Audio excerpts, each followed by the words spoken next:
strongly feel and believe that it's a simulation that we're basically living in. The night my son was born, while my wife was going through labor, I couldn't sleep. So I started drawing Vitruvian Man. And as I was drawing Vitruvian Man, I started noticing something about the way that the square was placed against the circle. And I noticed there's something there that was telling me there's something more to this. And I said, geez, it cannot be that if I measure the angle from the center of the circle to the corner of the square, what would it tell me? And I measured it, and it was 51.85 degrees. That's the exact same slope angle as the Great Pyramid. So wait a minute. What are the odds? What I then decided to do is if I figured out that the circle had a radius of 1 unit, then of course its area would be pi. And so I thought, well, let me see if I could figure out what the value then would be correspondingly of the square based on that area measurement of the circle being pi. And it turns out to be 2.718. That number looks really familiar. It's the Euler number. So he matched the circle in area to a square in the Euler number. It's the second most important mathematical constant, arguably even more than the golden ratio. It wasn't even discovered as a math constant until Isaac Newton 200 years later. Wow. What was Da Vinci trying to tell us? What was he really trying to tell us? And by the way, the masculine is represented by the square. The feminine is represented by the circle. Why is that?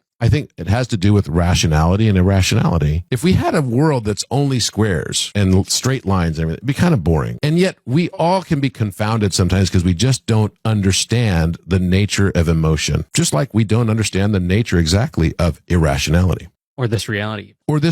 So we had to have sort of this offset of rational within something that's totally irrational, inexplicable. It doesn't really make sense. Just like it's hard to logically describe an emotion, but that's what makes the universe beautiful. It's what brings this curve, this inexplicability to our experience. It's sort of like the wild card aspect of the universe. And sometimes for a man to understand a woman can be incredibly confounding, but that's the beauty of it. Instead of trying to completely understand it, we learn to accept it. We don't need to take it in through the logos, but rather take it in because each one of us, male or female, have both energies. So when I started realizing that Da Vinci had encrypted knowledge of essentially gravitation, essentially of scalar waves and the differential between scalar waves and transverse waves, all into one proportion between a square and a circle that had to be deliberately chosen to get that exact proportion that happened to also match the slope angle of the Great Pyramid,